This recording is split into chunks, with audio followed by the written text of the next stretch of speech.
मानसिक जाप करने बैठे और बीच में ख्याल आ गए, अच्छा डिनर में क्या बनाना था, किसके घर जाना था, क्या करना था, ये सब ख्याल आ गए। जिनको ऐसा ज्यादा ध्यान भटकता है तो उनको बोलते हैं बोल बोल कर जाप करो तुम चुपचाप से, है ना। कॉन्शियस वायलेंस जैसे कि बलि, उसका पर्पस क्या है? बलि चढ़ा दी मतलब किसी चीज को खत्म कर दिया बलपूर्वक। तो जरूरी है कि उसको सिंबलाइज करना बाहर की तरफ से, कि कोई बकरा मारो, कि कोई मुर्गा मारो, कि चिड़िया मारो, कि कुछ मारो बाहर। तो वहां पे सबसे खतरनाक वृत्तियों वाले आत्माएं वहां चली जाती है, और उनको तब हम फिर आत्मा नहीं कहते। पाताल लोक में जो रहते हैं वो भयानक तरीके के, अजीब तरीके के जीव हैं, राक्षस हैं, हर तरह के। व्यूअर ने पूछा है सिर्फ काली बिल्लियां इवल क्यों होती है, बाकी बिल्लियां इवल नहीं होती?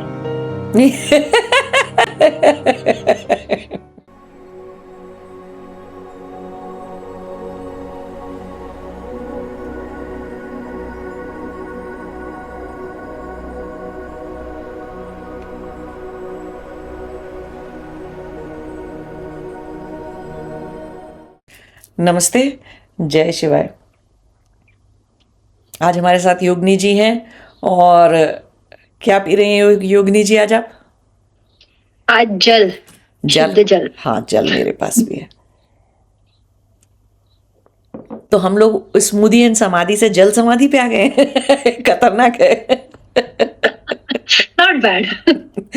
चलिए, फायर करिए अपने क्वेश्चंस आज के। फायर वायर खत्म हो गया। Today I come in peace and अग्नि बुझ गई। ठीक है, आज मैं व्यूअर्स के कुछ क्वेश्चंस है वो पूछती हूँ। किसी ने पूछा है लेफ्ट और राइट ब्रेन कैसे स्पिरिचुअल में काम आता है माँ? राइट ब्रेन और लेफ्ट ब्रेन एक सिंपैथेटिक नर्वस सिस्टम से जुड़ा है, एक पैरासिम्पैथेटिक नर्वस सिस्टम से जुड़ा है। एक फाइट एंड फ्लाइट सिस्टम है आपकी बॉडी का, है ना, आपके दिमाग का, कि लड़ो नहीं तो भाग जाओ, और कुछ लड़ाई हो रही है, कोई डेंजर आ गया, तो एक ऐसा फाइट एंड फ्लाइट सिस्टम है आपका। और दूसरा शांत सिस्टम है, उसको पता है कुछ कुछ डेंजर नहीं है, कुछ नहीं है, शांत रहो, आराम से रहो, ठीक है, बिल्कुल ऑपोजिट है। फाइट एंड फ्लाइट नहीं है, पीस एंड ट्रैंक्विलिटी वाला सिस्टम है जो राइट ब्रेन का है। तो वो यूज़ करने के लिए आप प्राणायाम करते हो, है ना। तो प्राणायाम में क्या होता है, एक ईड़ा नाड़ी के लेफ्ट साइड जो आपकी बॉडी की नाड़ियाँ हैं, वो ईड़ा नाड़ी मेन नाड़ी है उसमें, तो वो किसको एक्टिवेट करती है, राइट ब्रेन को। तो अगर प्राणायाम करते हैं और चेतना आपकी राइट साइड पे है तो आप स्थिर रहोगे, है ना। ऐसे किसी ने कुछ बोला और भड़क गए और चालू हो गए, वो सब नहीं करोगे। ड्रामा नहीं हो करोगे, लेस ड्रामा करोगे। और राइट साइड ये चैनल चल रहा है, तो एक तो ये नेचुरली ही चलते हैं चैनल, कुछ तो आपने खाना खा लिया तो राइट चैनल ही चल रहा होगा, ठीक है। तो ब्रेन का लेफ्ट हेमिस्फीयर ज़्यादा फंक्शनल होगा उस टाइम पे। तो ये सब चीज़ें हैं। तो उसमें कैसे यूज़ करते हैं लेफ्ट ब्रेन राइट ब्रेन को, तो उसमें बात आती है कि लॉजिक और रैशनैलिटी सारी लेफ्ट ब्रेन में है ना। तो हम कई बार ज्ञान को समझने की कोशिश करते हैं या कुछ चीज़ें करते हैं तो हम लेफ्ट ब्रेन का यूज़ कर लेते हैं। राइट ब्रेन है भक्ति, समर्पण, सरेंडर, अनाहत, लव, ये सब चीज़ों के लिए। राइट ब्रेन है क्रिएटिविटी के लिए, राइट ब्रेन है। तो वो सारी चीज़ें, आप कुछ नया सीखते हो, कोई नई भाषा सीखते हो, कोई नया भजन सीखते हो, कोई नई चीज़ सुनते हो, संगीत प्रैक्टिस करते हो, या कोई भी आर्ट फॉर्म, कोई भी किसी भी तरीके से क्रिएटिविटी आप करते हो अगर अपनी लाइफ के अंदर, वो सब कुछ राइट ब्रेन है। तो जितना ज़्यादा राइट ब्रेन होते जाओगे उतनी फेमिनिन शक्ति, स्त्रीत्व की शक्ति, है ना, मात्र शक्ति जागती चली जाएगी आपके अंदर, जो आपको स्पिरिचुअली आगे जाने में, अध्यात्म के रास्ते पे आगे जाने में ज़्यादा हेल्प करेगी। लेफ्ट वाली जो शक्ति है वो तो आंसर ही मांगती रहेगी, आज इस बात का आंसर निकालो, इसका कारण बताओ, अब ये बताओ, अब वो बताओ, नहीं बता रहे तो हम नहीं कर रहे। और राइट वाली एनर्जी कोई वीडियोस देखेगा नहीं। नहीं, अब जो सत्य है तो है। और राइट वाली एनर्जी कैसी है, ठीक है हम क्वेश्चन नहीं पूछ रहे, आपने कहा तो कर लेते हैं, आपको आपसे भक्ति है हमारी, है ना। प्यार में इंसान, कहते हैं ना, प्यार में इंसान कुछ भी कर लेता है, उतना ईगो ड्रामा नहीं दिखाता है। वरना लॉजिकल ब्रेन से सोचे, ईगो से सोचे तो फिर यही बोलेगा कि अच्छा तुम्हारी हिम्मत कैसे हुई ये सब बताने की, ये सब करने की, और ऐसा सब। तो इसलिए कॉन्शियस वायलेंस जैसे कि बलि, उसका पर्पस क्या है, और क्या ये बिना जानवरों के साथ किया जा सकता है, लाइक फ्लावर्स को यूज करके वगैरह? हाँ, देखिए, कोई भी चीज़ है, कुछ भी है, तो पहले आप ना फिजिकल बॉडी से कोई चीज़ करते हो तो दूसरी चीज़ की भी, दूसरे तत्व को भी ना आपको पूरा सशरीर यूज़ करना होता है, क्योंकि अभी आपको सटल लेवल पे, सूक्ष्म लेवल पे कनेक्ट होना किसी चीज़ से नहीं आता है ना। अगर आपको सूक्ष्म लेवल पे किसी चीज़ की, तत्व की एनर्जी से कनेक्ट होना आ जाएगा तो आपको फिजिकल चीज़ की ज़रूरत नहीं पड़ेगी। ये बात बिल्कुल वैसी ही है जैसे कि हम बोलते हैं जोर जोर से बोल के मंत्र का जाप करो, है ना। पूरा वैखरी वाणी से बोल के मंत्र का जाप करो। क्यों बोल रहे हैं बोल बोल के जाप करने को, और कोई कॉम्प्लिकेटेड सा मंत्र दे दिया है जिसको पढ़ना भी पड़ रहा है, देख देख के भी करना पड़ रहा है क्योंकि याद नहीं है ना, और सही गलत ना हो जाए तो आपको देखना भी पड़ रहा है। तो आपकी फिजिकल बॉडी, इंद्रियां पूरी तरह से इन्वॉल्व हैं वो फिजिकल काम को करने में, है ना। फिर जब आप थोड़े दिन बाद आपको पता लग जाता है कि इस मंत्र का देवता या देवी कौन सी है, तो आप जस्ट मन में भाव बना के बैठ जाओ, उस देवी से कनेक्ट हो जाओ और बोल बोल कर जाप नहीं करना, ठीक। पश्यंती वाणी से जाप करना है, मनस जाप करना है, मानसिक जाप चल रहा है। फिर जब मानसिक जाप भी, तो अभी भी माइंड यूज किया जो कि फिजिकल बोली से, भाषा से, तो ज़्यादा सटल चीज़ थी ना, मन में जाप करना ज़्यादा सटल चीज़ थी, उसका प्रभाव भी ज़्यादा है, उसका असर भी आपके ऊपर ज़्यादा पड़ेगा, ज़्यादा लंबे समय तक चेतना आपकी स्थिर रहेगी। लेकिन ऐसा नहीं होना चाहिए मानसिक जाप करने बैठे और बीच में ख्याल आ गए, अच्छा डिनर में क्या बनाना था, किसके घर जाना था, क्या करना था, ये सब ख्याल आ गए। जिनको ऐसा ज़्यादा ध्यान भटकता है तो उनको बोलते हैं बोल बोल कर जाप करो तुम चुपचाप से, है ना। क्योंकि तुम मन में क्या करोगे, नहीं, मन में तुम्हारी कोई दुनिया अलग चल रही होगी और तुम भूल भी जाओगे, अच्छा जाप नहीं हुआ वो, तो फिर 10-15 मिनट खत्म हो जाएंगे और उठ जाओगे ये सोच के कि जाप कर लिया। तो जब इस तरह से अभी चेतना उतनी मैच्योर नहीं हुई, उतनी डेवलप नहीं हुई, तो फिजिकल चीज़ें करने के लिए बोल देते हैं। जब चेतना थोड़ी मैच्योर हो जाती है, थोड़ी सटल तक पहुंच जाती है, तो मन में ही चीज़ें याद कर, बड़े हो जा, छोटे बच्चे को हम बोलते हैं A for B apple, B for boy, ऐसे करके पूरा याद करो, बोल बोल के याद करो, याद कराते हैं। बड़े होके कोई बोल के याद करता है क्या? 10वीं 12वीं में कोई चिल्ला चिल्ला के याद कर रहा होता क्या बायोलॉजी का और फिजिक्स का लेसन? कोई नहीं कर रहा होता। लिख के याद कर लेते हैं या ज़्यादा से ज़्यादा पढ़ के, मन में पढ़ के याद हो जाता है। छोटे होते हैं तो जोर जोर से पढ़, बोल बोल के, लाइन बाय लाइन, और सिर्फ जोर से बोल के पढ़ के नहीं, उंगली रख के पढ़ना पड़ता है लाइन पे रहने के लिए, वरना पता चला ऊपर की लाइन से पढ़ते पढ़ते नीचे आ गए। बच्चे करते हैं ना, छोटे बच्चे ऐसे करते हैं। लेकिन बड़े बच्चे हैं तो क्या उंगली रख रहे हैं वहां पर? नहीं रख रहे हैं, चुपचाप से अपना पढ़ ले रहे हैं पूरी किताब, कोई लाइन ऊपर नीचे नहीं कर रहे हैं, कुछ नहीं कर रहे हैं, और ध्यान कहीं भटक रहा है, जा रहा है, वापस लौटा के ले आ रहे हैं कि अरे नहीं हमको ये पूरा पढ़ना है आज, है ना। तो पढ़ रहे हैं शांति से बैठ के, तो सटल हो गई ना प्रक्रिया। तो ऐसे ही बलि, बलि का मतलब है उस तत्व से, समर्पण के भाव से कि आपने कुछ दे दिया, आहुति दे दी किसी चीज की, बलि चढ़ा दी, मतलब किसी चीज को खत्म कर दिया बलपूर्वक। तो जरूरी है कि उसको सिंबलाइज करना बाहर की तरफ से, कि कोई बकरा मारो, कि कोई मुर्गा मारो, कि चिड़िया मारो, कि कुछ मारो, बाहर बाहर किसी को मारना जरूरी था अपने अंदर वो बल समझने के लिए? नहीं ना। तो जब बलि आंतरिक कब हो जाती है? जब आप अंदर से समझ जाते हो कि बलि तो अपने अहंकार की देनी थी, बलि तो अपने अंदर के अज्ञान की देनी थी, अविद्या की देनी थी, अपने अंदर की बुरी वृत्तियों की बलि देनी थी, संस्कार की बलि देनी थी। जब तक ये समझ में नहीं आता तब तक आप क्या करते रहोगे? कोई बात नहीं, मैं बकरे को नहीं काटूंगा, मैं आटे के बकरे को काट लूंगा। कुछ लोग वो भी करते हैं, चलो मैं आटे के बकरे को नहीं काटूंगा तो अब मैं फूल के बकरे को काट लूंगा, फूल काट लूंगा। क्यों? फूल भी उतनी ही जीवित चीज थी, है ना। जितनी जान, एक प्राण की अगर हम बात करें तो वो पौधे में भी था प्राण, पुष्प में भी था। जब तक चीखते चिल्लाता जानवर में प्राण नहीं है और फूल तो चीख चिल्ला नहीं रहा है काटने से, तो आपको क्या लग रहा है? प्राण नहीं है उसमें। तो ये अज्ञान है। सब, हर चीज की बलि जो आपने एक्सटर्नली दी वो सब बराबर थी, चाहे फूल की दी हो, तक किसी भी तत्वों की दी हो आपने, है ना। बात सारी थी कि वो तत्व से वापस उठ के अंदर आ जाएंगे, बाहर की दुनिया से अंदर आ जाएंगे तो अपने अंदर की चीजों की आहुति देना, अपने अंदर की चीजों की बलि देना सीख जाएंगे। जितने भी ये संसार में यज्ञ, हवन और बलि और ये सब चीजें होती हैं, वो किसी न किसी कामना की, इच्छा की पूर्ति के लिए की जाती हैं।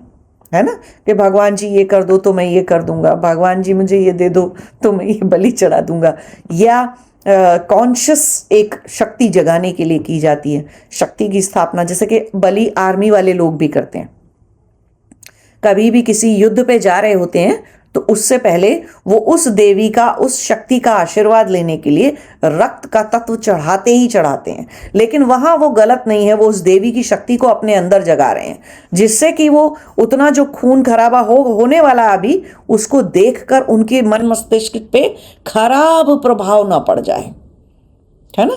बहुत सारे वेस्ट कंट्रीज में देखोगे तो वेस्टर्न आर्मीज को, सोल्जर्स को किसी भी उससे आते हैं, युद्ध से आते हैं, कहीं से भी आते हैं, कुछ भी कहीं भी थोड़ा बहुत भी कुछ करने को भेज दो उनको, उसके बाद उनको पीटीएसडी हो जाता है ना, मेंटली पागल हो जाते हैं, सुसाइड कर लेते हैं। ये सब चीजें बहुत ज्यादा होती हैं। क्यों? कि वो शक्ति जगाकर नहीं गए थे धर्म की अपने अंदर। मारना क्रूरता से नहीं है, लेकिन रक्त फिर भी बहेगा। अब वो रक्त उनका खुद का भी हो सकता है ना, हाथ पैर कट सकते हैं उनके, किसी बॉम्ब ब्लास्ट से कुछ भी हो सकता है। तो बलि देने के कई पर्पस हो सकते हैं। एक योगी और तपस्वी बलि नहीं देता, वो बलि देता भी है, एक्सटर्नल बलि नहीं देता। कोई जरूरत नहीं है एक्सटर्नल बलि देने की किसी योगी तपस्वी को, कभी देखोगे भी नहीं।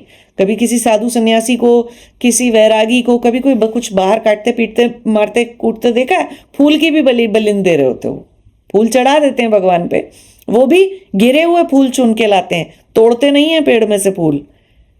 तो इतना उनके अंदर भाव है कि किसी के भी प्राण क्यों नष्ट करूं मैं, और मुझे कुछ देना ही था भगवान को, तो भगवान को फूल की शक्ति को फूल की और ये सब लड्डू खाना पीना, खीर वीर, उस सब की जरूरत नहीं होती है।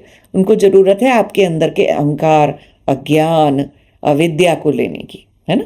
आप चढ़ा सकते थे तो वो चढ़ा दीजिए ना, वो नहीं चढ़ा पाते हैं तो उसकी एब्सेंस में क्या चढ़ा देते हैं? ये सब चढ़ा देते हैं, फूल चढ़ा दिया, लड्डू चढ़ा दिया, बलि चढ़ा दी, ये सब करते रहते हैं। तो बलि के कई सारे पर्पस हैं। क्षत्रिय अगर बलि करेंगे और युद्ध पे जाने के लिए और युद्ध की कामनाओं की सही चीज़ की प्राप्ति के लिए, ना डरने के लिए, उस शक्ति को जगाने के लिए अपने अंदर, तो वो बहुत सारे अर्थों में वो क्षत्रियों की बलि नहीं होती, बेचारे खुद बलि होने जा रहे हैं। तो एक बकरा ही मर गया या एक मुर्गा मर गया, कुछ मर गया, वो कोई इतनी बड़ी बात नहीं है। शक्ति का भोग था, उन्होंने वो शक्ति को भोग पहले लगा दिया, जिससे कि उनकी जान पे, उनकी प्राण की रक्षा हो सके। आफ्टर ऑल वो आपके लिए प्राण देने जा रहे हैं। अब बाकी के जो लोग हैं कि मेरी ये डील करा दो, मैं बकरे की बलि चढ़ा दूंगा, और मेरी ये मुझे ये क्लाइंट दिला दो तो मैं, मेरा ये बिजनेस चला दो तो मैं 2 बकरे कटवा दूंगा या 4 मुर्गों की बलि चढ़ा दूंगा, ये सब गलत चीज़ है ना। और ऐसा नहीं काम नहीं करती हैं ये चीज़ें, करती हैं काम अपने उस सेंस में, बट उस चीज़ में धर्म अधर्म दोनों हो जाते हैं साथ में, है ना। एक तरफ तो आपने अपनी कामना की पूर्ति कर ली, सब कुछ कर लिया, और दूसरा किया था बलि चढ़ा के, तो कितने दिन फलने वाला है वो, है ना। लक्ष्मी के साथ अलक्ष्मी कितने सारी आने वाली है उसके साथ में, दोनों चीजें जुड़ गई, तो ऐसा होता है।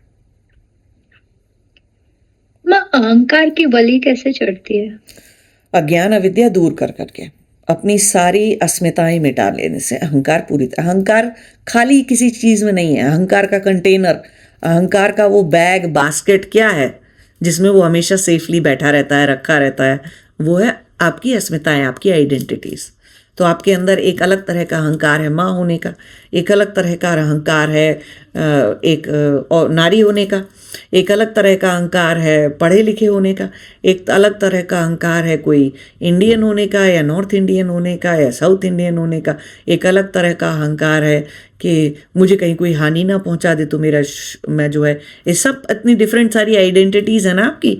तो हर आइडेंटिटी से थोड़ा थोड़ा थोड़ा थोड़ा थोड़ा थोड़ा अलग अलग टाइप के रोल में अहंकार जुड़ा हुआ है आपका। तो जब कोई आइडेंटिटी ही नहीं रह जाएगी तो अहंकार कहाँ से होगा? डायरेक्ट अहंकार कैसे मारेंगे? नहीं मार सकते ना। वो सेफ है, सिक्योर है उस आइडेंटिटी के अंदर। आप आज मारो कल फिर पैदा हो जाएगा, क्योंकि वो आइडेंटिटी जिंदा है। मतलब उन आइडेंटिटी से डिटैच होना है बेसिकली। हाँ, उन आइडेंटिटी से डिटैच होना है। कभी कोई आपको बोल दे कि आप अच्छी माँ नहीं हो, फट के आएगा, ऐसे कैसे मैं अच्छी माँ नहीं हूँ, ये भड़का ईगो, आपने अच्छा बच्चा नहीं पाला, बस यही सिखाया था कि आपने बच्चे को। अरे भाई साहब, एक माँ की आत्मा आहत हो गई, माँ के अंदर से निकला एक अहंकार, क्योंकि आपके अंदर माँ होना एक बहुत बड़ी आइडेंटिटी थी। अगर आप ये सोच लेते कि मैं तो मनुष्य थी, एक माँ बना दी, कौन सी बड़ी ट्रेनिंग लेकर आई थी, हो गई होंगी 5 गलतियाँ, ठीक है मान लिया वाह क्या नहीं मूर्ख थे, जितना माँ बना गया बन लिए, अब जितना नहीं बना गया तो ठीक है, मनुष्य ही तो हैं, कौन से हम भगवान ही पैदा हो गए थे, कोई भगवान तो नहीं पैदा हो गए, वो तो शरीर में नहीं आने की जरूरत थी, तो शरीर में आए हैं तो कुछ अज्ञान अविद्या रख के लाए होंगे, कोई बात नहीं, गलती हो गई माफ़ कर दो, बस इतनी सी बात थी। लेकिन अगर ईगो निकलेगा अंदर से तो वो क्या बोलेगा, ऐसे कैसे बोल सकते हो, हिसाब गिनाओ, मैंने ये किया ये किया ये किया ये किया, तुमने ये नहीं किया ये नहीं किया ये नहीं किया ये ऐसे नहीं किया, तुम तो बच्चे ही नालायक पैदा हुए थे, तुम्हारी तो पिटाई ही लगनी चाहिए थी, तुम ही ऐसे हो, मेरी परवरिश में कोई गलती नहीं है। तो ये ईगो ऐसे निकल आता है। ओके माँ, अभी एक थोड़ा सीरीज ऑफ क्वेश्चंस है और हाँ। सब कनेक्टेड है, तो मैं शायद 1-2 क्वेश्चंस क्लब करके पूछती हूँ हाँ। आपको, तो it will make more sense. माँ सिर्फ पृथ्वी लोक पर ही mother's womb through birth entry होती है एज ह्यूमंस, और हाँ आई थिंक इसी का आंसर। हाँ, सिर्फ पृथ्वी ही एक ऐसी जगह है जहाँ पर कि सेक्सुअल यूनियन करने के लिए 2 शरीर को आपस में जुड़ना पड़ता है, मिलना पड़ता है, शरीर को आपस में मिलना जुलना पड़ता है। सिर्फ भूलोक एक ऐसी जगह है, ठीक है। और मनुष्य हो गए, जानवर भी देखोगे तुम, पशु पक्षी भी देखोगे, तो सिर्फ भूलोक के प्राणी जो हैं वो आपस में जब तक शरीर ना मिले बच्चा नहीं पैदा हो सकता। तो वुम्ब भी कैसा है, फिजिकल है। थोड़े ऊपर चले जाओ, भू से भू भुव स्वाहा तपस जना सत्यम, वो सब लोक हैं ना पूरे ऊपर, पूरे हमारे जो 7 लोक हैं, तो डिफरेंट काइंड्स ऑफ कॉन्शियसनेस है, लेवल पे डिफरेंट लेवल ऑफ कॉन्शियसनेस है वो सारे लोक, और वो सारे लोक फिजिकली भी डिफरेंट बॉडी टाइप्स हैं। अभी हमारे पास 5 तत्व की बॉडी है, फिर वो जो भूत प्रेत में चले जाओ 2 तत्व की 3 तत्व की बॉडी रह जाती है, और थोड़े ऊपर चले जाओ तो 5 की जगह पृथ्वी तत्व 5 की रहती है, लेकिन पृथ्वी तत्व इतना हल्का हो चुका होता है देवलोक तक पहुंचते पहुंचते कि शरीर जो है वो इतना हार्ड बॉडी, हार्ड मास का, और ऐसा नहीं होता कि तुम छुओ तो किसी को छुआ तो हाथ से छुआ तो यहाँ अटक गए, ऐसा बॉडी नहीं है देवलोक में। देवलोक में कैसा बॉडी है, कुछ छुआ तो ऐसे पार हो जाओगे, किसी को भी छुआ तो ऐसे पार हो जाते हो। तो बॉडी के अंदर एक आकाश तत्व अधिक है ना, वायु तत्व अधिक है, थोड़ा अग्नि तत्व है, जल का almost negligible absence kind of है, पृथ्वी तत्व का भी ऑलमोस्ट एब्सेंस काइंड ऑफ है। तो अभी बताना जरा, वो वूम्ब, जब वो हार्ड लाइनर कोई चीज है ही नहीं तो वूम्ब कैसा, फिजिकल बाउंड्री कहाँ है वूम्ब बनाने के लिए, है ही नहीं फिजिकल बाउंड्री। तो बच्चा अंदर ठहरे तो गिर जाएगा है ना। तो देवलोक में अगर वो हो रहा है आपस में, एक तरह से कहें तो सेक्स हो रहा है या सेक्सुअल इंटरकोर्स हो रहा है, तो फिजिकल वही बाउंड्री नहीं है, तो क्या पकड़ रहा है, पकड़ के दिखा रहा है एक दूसरे को, कैसे पकड़ेंगे, कुछ पकड़ ही नहीं सकते, फिजिकल बाउंड्री ही नहीं है, तो वूम भी नहीं है। तो सेक्स करने का तरीका क्या है, एनर्जी बॉडी के सिर्फ पास आया और वो चीज हो गई और बच्चे ने जन्म ले लिया। सूर्य की कृपा से कर्ण पैदा हुआ था, अब सूर्य की रेज से बच्चा पैदा हो गया। कितनी बार अपन सुनते हैं कि शिव जी जो थे वो तपस्या कर रहे थे, फिर उनका वीर्य यहाँ गिरा तो उससे कुछ पैदा हो गया, फिर एक कोई माता थी उनके गर्भ में वो बच्चा आ गया, फिर ये हो गया, फिर वो हो गया। ये देवलोक की बातें हो रही हैं, दूसरे तरह के शरीरों की बातें हो रही हैं। तो वो जब फिजिकलिटी ही नहीं है तो कहाँ से क्या बच्चा फिर भी ऐसे पैदा होता है। फिर 9 महीने लगते हैं, नहीं हमको ही लगते हैं, सिर्फ भूलोक वालों को लगते हैं इतने महीने। वहां पे चीजें इंस्टेंट हैं, कोई भी चीज किसी के।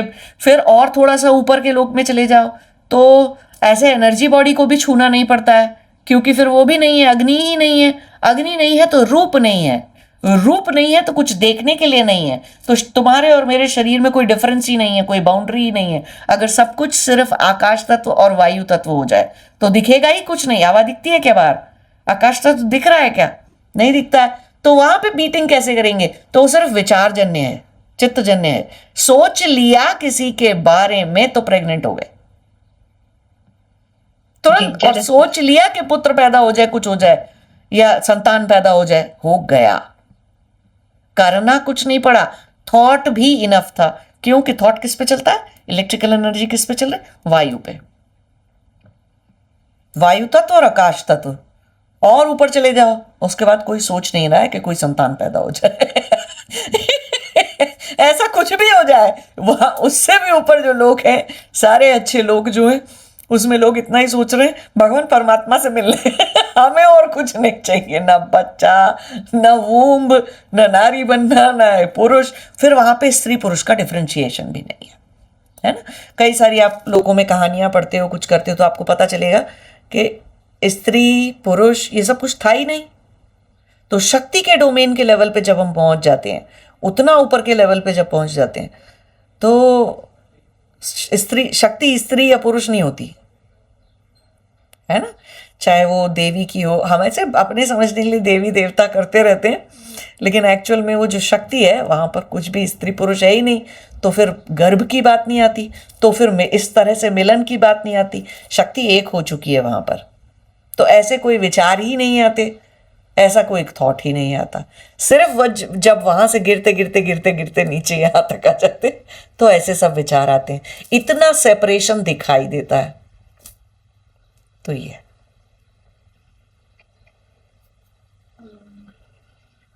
तामसिक शक्तियां भूखी क्यों होती है और प्राण ब्लड क्यों चूसती है?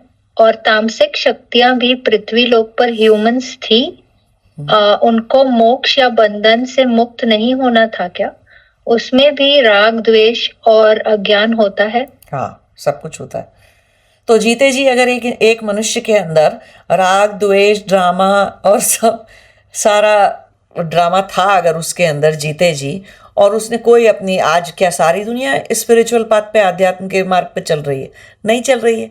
बहुत सारे लोग तो अभी भी हैं जो अपना ड्रामा करते हैं, नॉनसेंस करते हैं, क्राइम भी करते हैं, झूठ बोलते हैं, सेक्सुअल अब्यूज करते हैं, और फिर उसके बाद बुरी तरह से लालची होते हैं, बुरी तरह से फियरफुल होते हैं।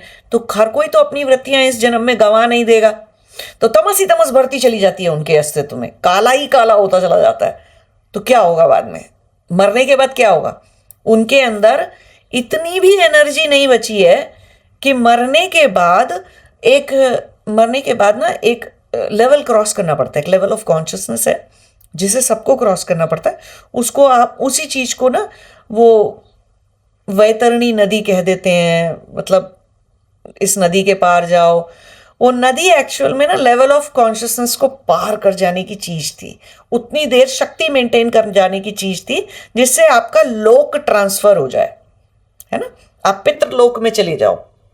पितृलोक में वो आत्माएं हैं जो कि अभी मर गई, ठीक थी, पितृलोक पहुंच गई, और फिर वहां पर वो अब दूसरे जन्म का इंतजार करेंगी और बैठी रहेंगी और अपना चलता रहेगा जैसी अवस्था, सुप्त सी अवस्था में एक रहेंगी वो, ठीक है, नींद की सी स्टेट रहेगी उनकी वहां पर। लेकिन वहां तक पहुंचने से पहले वो एक क्रॉसिंग आती है, क्रॉस करना पड़ता है, एक रियली फिजिकल डोमेन क्रॉस करना पड़ता है, जिसको कि अगर हम जियोग्राफिक लोकेशंस में सोचेंगे तो धरती के ऊपर और ऐसे समझ लो 20-25 किलोमीटर ऊपर, ठीक है। तो 10-12 किलोमीटर ऊपर वहां तक जाने का है। अगर ये धरती के ये जो स्ट्रेटोस्फियर समझ लो अर्थ का, है ना, ऑर्बिट के चारों तरफ का स्पेस, फिर और स्पेस, फिर और स्पेस, तो ऐसे स्पेस समझ लो। तो इतने स्पेस में ऊपर जाने के लिए एक शक्ति तो चाहिए आत्मा को ट्रेवल करने के लिए।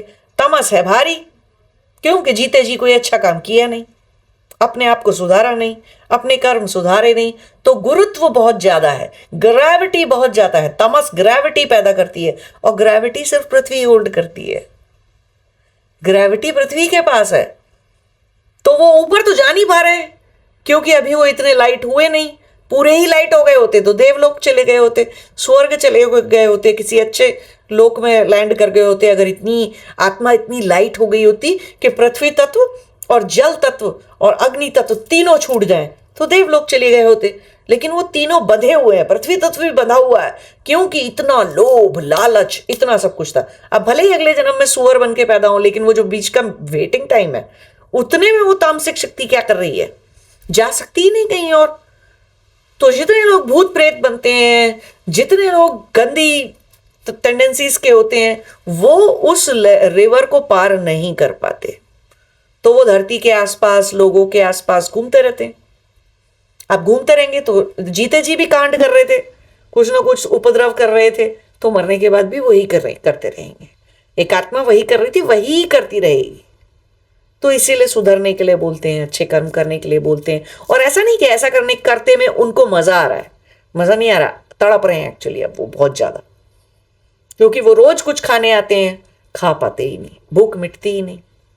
सोचो, हर रोज हमें कोई खाना दे और हमारी भूख ना शांत हो, तो हम कितने परेशान हो जाएंगे, है ना। कि हमने ये भी करके देख लिया, भूख नहीं जा रही। प्यास, सोचो प्यास, कोई कितना ही पानी पीता जाए, पानी में डुबो दे और आपकी प्यास ना खत्म हो, तो कितना तड़पोगे आप। तो वो सब तामसिक शक्तियां इतना भोग करती हैं, फिर भी तड़पती रहती हैं, इतना बुरा हाल है उनका। तो जीते जी ढंग से जी लेना चाहिए मनुष्य के टाइम पे, इतना बुरा हाल ना हो जाए आप जो है बाकी दूसरों को बाद में सताते ना फिरो। फिर वो भी बात है कि क्या वो सबको सता पाते हैं? नहीं, वरना पृथ्वी पर मनुष्य इतने सारे होते ही नहीं, रह ही नहीं सकते थे अगर वो सबको सता रहे होते। वो सबको नहीं सता सकते। किसको सता सकते हैं? जिनकी प्राण शक्ति खुद गिरी हुई है, जो खुद कहीं ना कहीं बुरे थे या अब बुरे हो गए हैं, उतने ही लोग सकते हैं। हर कोई जिसकी कुंडलिनी अनाहत में आ गई, या कोई अच्छा व्यक्ति हो गया, यम नियम के पालन से रहता है, अच्छे धार्मिक तरीके से जीवन को जीता है, उनको ये सब भूत प्रेत राक्षस फलाने ढिमाके ये सब कोई नहीं सता सकते। चाहे और 10 गुने भी बढ़ जाए तो भी वो उन्हें नहीं सता सकते। तो बात सारी ये है, आप किस लेवल के हैं और क्या अट्रैक्ट कर रहे हैं, है ना। आपके अंदर कुछ है जो भूतों प्रेतों आत्माओं से मिलता जुलता है या आपके अंदर कुछ ऐसा है जो देवों से मिलता है, शक्ति से मिलता है, तो आप वही चीज अपने ऊपर इनवाइट कर लेंगे। ये नेक्स्ट वाला काफी इंटरेस्टिंग है माँ। माँ, आपको ऑलमोस्ट सारे डिमेंशंस के बीइंग्स दिखते हैं अगर, तो क्या उसके लिए विल या चॉइस यूज करते हो आप? और आपकी सारी बॉडीज और कोशा इन्फिनिटी हो गई है, तो आप at a time multiple dimensions में हो सकते होंगे या बियॉन्ड? पहली बात, पहला क्वेश्चन पहले आंसर करेंगे कि मुझे सबके बीइंग्स दिखते हैं अगर, तो विल है। अगर मेरी विल होती तो मैं क्यों देखूं कुछ भी मुझे ये कोई नेटफ्लिक्स है क्या, कोई प्राइम के वीडियोस है, कोई यूट्यूब है क्या जो मैं जाके सारे भूत भुजंगर देखती रहूं? मैं क्यों देखूं यार है ना। देवी देवता भी हैं, कर रहे होंगे यार, अपना काम कर रहे होंगे, ब्रह्मांड में अपना काम करते रहते हैं सब जने। क्या पड़ी है मुझे, मैं उसे उन्हें देखूं? आपको अगर आपके पास चॉइस है, भले ही आपका पड़ोसी आपको दिख सकता है अपने घर की कमरे की खिड़की से, बट क्या आप वहां पे जरूरत है? आपकी विल चॉइस है कि आप आंख लगा के दूरबीन लगा के अपना पड़ोसी देखते रहें? क्यों देखें भाई, कर रहा होगा वो अपना काम, हम अपना काम कर रहे हैं, हमारे पास इतनी कोई फुर्सत नहीं है हम सब कुछ देखें जाके। तो अगर विल होती तो ऐसा करते, है ना। अगर विल होती तो अब क्या है, समाधि के बाद क्या विल, ना तो हमें देखने की कोई इच्छा है कुछ भी कहीं पर भी, बाकी होती तो समाधि लगती नहीं, है ना। इच्छा बाकी होती तो समाधि नहीं लगती। अब जब समाधि लग गई तो अब इच्छा का कोई सवाल नहीं उठता, अपनी कोई इच्छा का कोई सवाल नहीं उठता। ना तो हमें किसी को देखना है जानबूझ के, और ना ही हमें कोई आंखें बंद कर लेनी है कि कुछ दिख रहा है तो आंखें बंद कर ले, तो इनडिफरेंट से है ना। ना तो कोई लालसा है, अटैचमेंट है उसको देखने का, ना ही कोई विरक्ति है, कोई घृणा है, कुछ नहीं। दोनों में से एक भी चीज एग्जिस्ट नहीं करती। तो अब क्या होता है, जब कोई प्राणी को कहीं कोई दिक्कत है, जहां कि भगवान को लगता है, परमात्मा को लगता है कि मेरे चले जाने से किसी को कोई फायदा होगा, है ना, किसी की कोई हेल्प हो जाएगी दूसरे रियल्म के अंदर, तो चली जाते हो वहां पे, तो वो लोग दिख जाते हैं। तब वहां जो होना होता है, जो भी उनको शक्ति देनी होती है या उनको कुछ भी करना होता है वो कर देते हैं।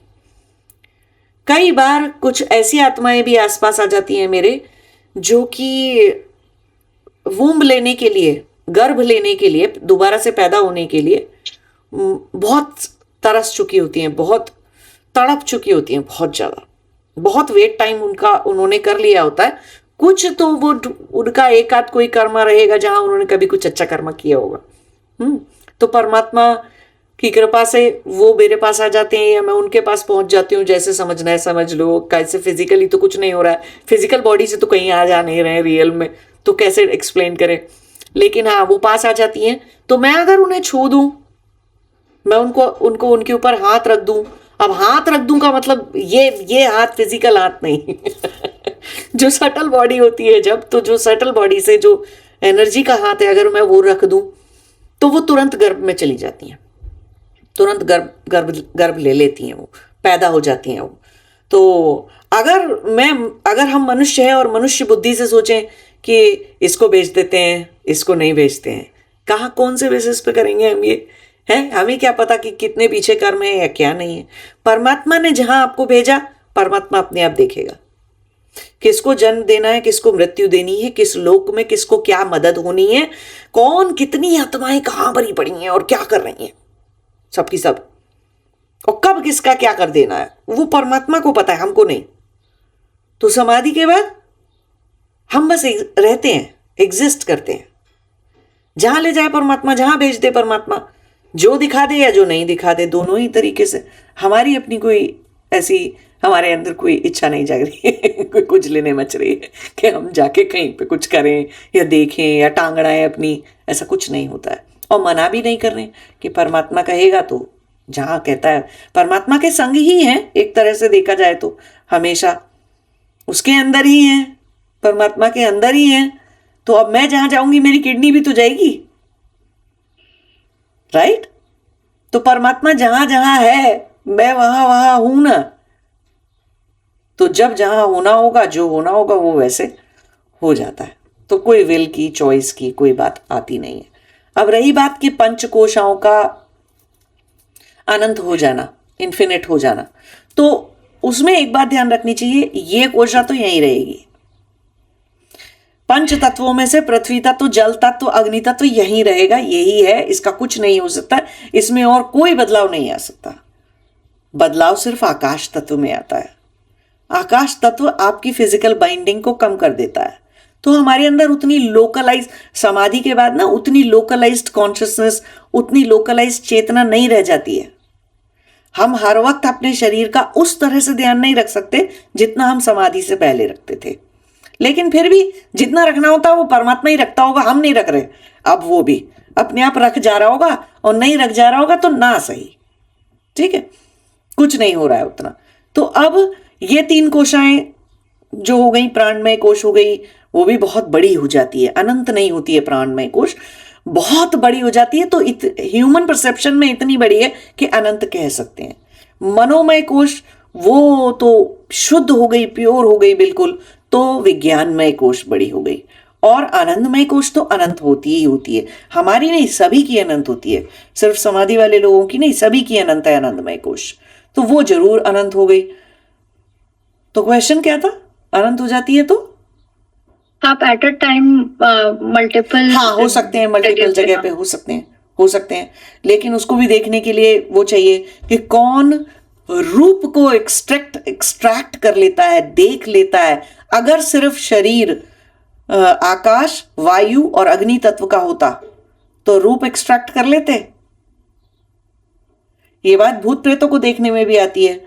एक साथ 2 लोग, जैसे मेरी फिजिकल बॉडी अभी यहां पर है, मेलबर्न में है, और कोई देख रहा है, तो अगर मैं रूप से कहीं पहुंच जाऊं, 3 तत्वों से कहीं और भी आ जाऊं, तो कितनी भी सारी जगह दिखाई दे सकते हो। और देखने वालों को ये लगेगा कि वो फिजिकली देख रहे हैं, रूप धारण हो जाएगा, लेकिन छू नहीं से पाओगे उस रूप को, है ना, पास नहीं जा पाओगे, टच नहीं कर पाओगे, क्योंकि उसमें उस तरह की फिजिकलिटी नहीं है जिस तरह की फिजिकलिटी जहां एक्चुअली शरीर स्थित है वहां पर है। तो दर्शन तो दे सकते हैं किसी को हम, कोई हमें नहीं छू सकता, हम छू सकते हैं जाके किसी को समाधि के बाद, कोई हमें नहीं छू सकता। और अगर दूसरी जगहों पे, शरीर से अलग वाली जहां पे भी जगहों पे, तो एक क्या मतलब कई सारी जगह एक बार में हो सकते हैं।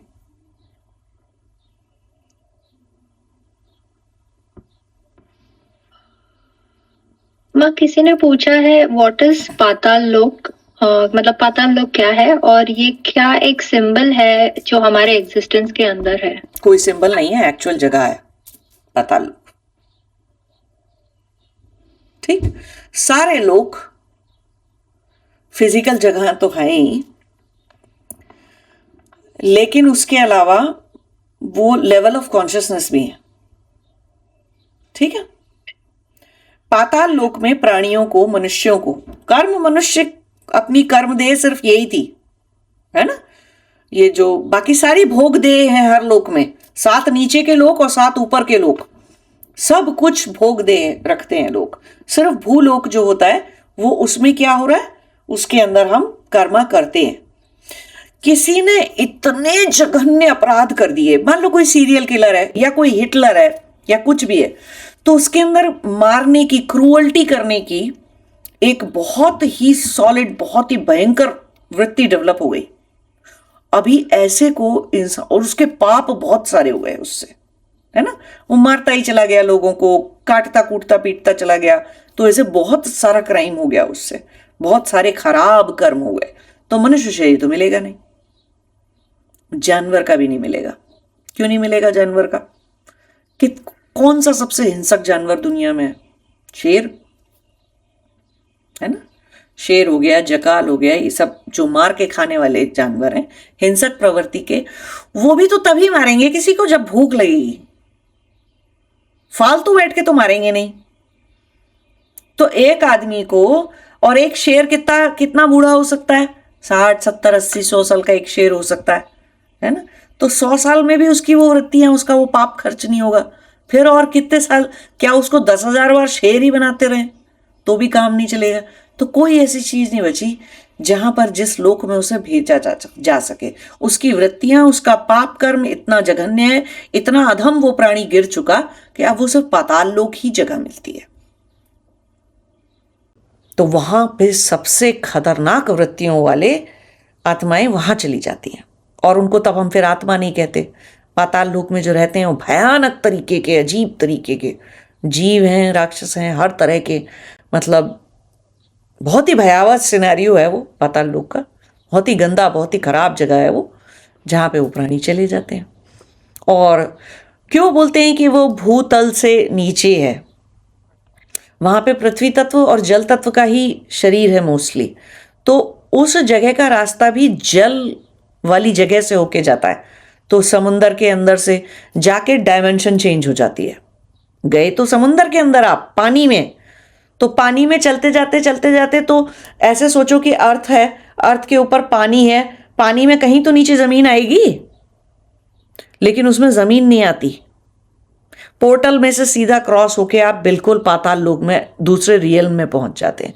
ऊपर के रियल में भी यही होता है, नीचे के में भी यही होता है। नीचे के पोर्टल सारे जो हैं वो नीचे पानी में एग्जिस्ट करते हैं, पानी से होने का उनका जाने का तरीका है। बाकी सब जगहों पे आकाश तत्व, वायु तत्व और अग्नि में से जाने का तरीका है ऊपर के लोकों में। ठीक है माँ, एक आखिरी सवाल लेते हैं। व्यूअर ने पूछा है, सिर्फ काली बिल्लियां इवल क्यों होती है, बाकी बिल्लियां इवल नहीं होती? पहली बात तो बिल्ली इवल नहीं होती है। बिल्ली बिल्ली होती है, ठीक है। बिल्ली सिर्फ बिल्ली होती है, बिल्ली इवल नहीं होती है। और क्योंकि वो मनुष्य शरीर के लिए, उसके पास ऐसा डीएनए है, उसके बाल में ऐसा डीएनए है, उसके गट के बैक्टीरिया बायोम एक ऐसी चीज़ है जो कि हमारे बॉडी को होस्ट नहीं बनाने चाहिए। देखो, किसी भी जानवर को लाभकारी हमारे लिए, अच्छा, शुद्ध, बढ़िया हमारे लिए क्यों बोला गया? क्योंकि जो बैक्टीरिया उन जानवरों के अंदर रहते हैं वो या तो हमारे लिए मेडिसिनल है, या फिर एटलीस्ट वो हमारी बॉडी को जब होस्ट बनाते हैं तो हमारा फायदा होता है उससे, है ना। हमारे अंदर भी सेम ही बैक्टीरिया काम करते हैं, तो वो हो गया। और या फिर उनकी बॉडी में जो बैक्टीरिया हैं और हम उनके पास रहें, तो वो बैक्टीरिया ने अगर हमारी बॉडी को होस्ट बनाया तो हमारे को तो 25 बीमारियां लग जाएंगी। तो इस दृष्टि से हम बोलते हैं कि कोई चीज कितनी खराब है हमारे लिए। अब ऐसे सोच के देखें अगर, तो सबसे ज़्यादा जो अच्छे बैक्टीरिया होते हैं जो कि हमारे जैसे से बैक्टीरिया हैं, ऑलमोस्ट सिमिलर काइंड ऑफ, और बल्कि कई केसेस में तो हमारे शरीर के लिए, हमारे शरीर में रहने वाले वो 300 ट्रिलियन और 600 ट्रिलियन बैक्टीरियाओं के लिए के जो संगी साथी दोस्त बैक्टीरिया हैं वो किसके अंदर पाए जाते हैं? गाय के अंदर। ठीक है, और कहाँ किसके अंदर पाए जाते हैं? बकरी के अंदर। ऐसी सब चीज़ों के अंदर पाए जाते हैं वो बैक्टीरिया। तो क्या होता है, वो ज़्यादा बेनिफिशियल है, तो हम उनको, गाय को, बकरी को ईविल नहीं बोल रहे हैं, है ना। उनका दूध भी पी ले रहे हैं, उनका गोमूत्र का भी सेवन कर ले रहे हैं, उनके गोबर को भी यूटिलाइज कर ले रहे हैं, हर तरह से बेनिफिशियल है उनके अंदर जो बैक्टीरिया होस्ट बनते थे। कुत्ते के थोड़े कम बेनिफिशियल है। कुत्ता टू मच, कुत्ते को अपने साथ सुला लेना, बिठा लेना, अपनी गोद में रखना, चिपका लेना और हर वक्त चिपकते रहना, कुत्तों से हाथ के अलावा पूरे शरीर में कहीं पर भी स्पर्श करना, तो वो जो बैक्टीरियल ट्रांसफॉर्मेशन है वो आपको बीमार कर सकता है। बिल्ली का और भी ज्यादा बीमार कर सकता है, जिसमें से काली बिल्ली का सबसे ज्यादा बीमार कर सकता है, क्योंकि उसके बाल काले हैं, तो वो एक पर्टिकुलर रेस और प्रजाति को बिलोंग करती है वो बिल्ली। शेर से डरना सिर्फ इसलिए नहीं कि शेर हमको खा जाता है।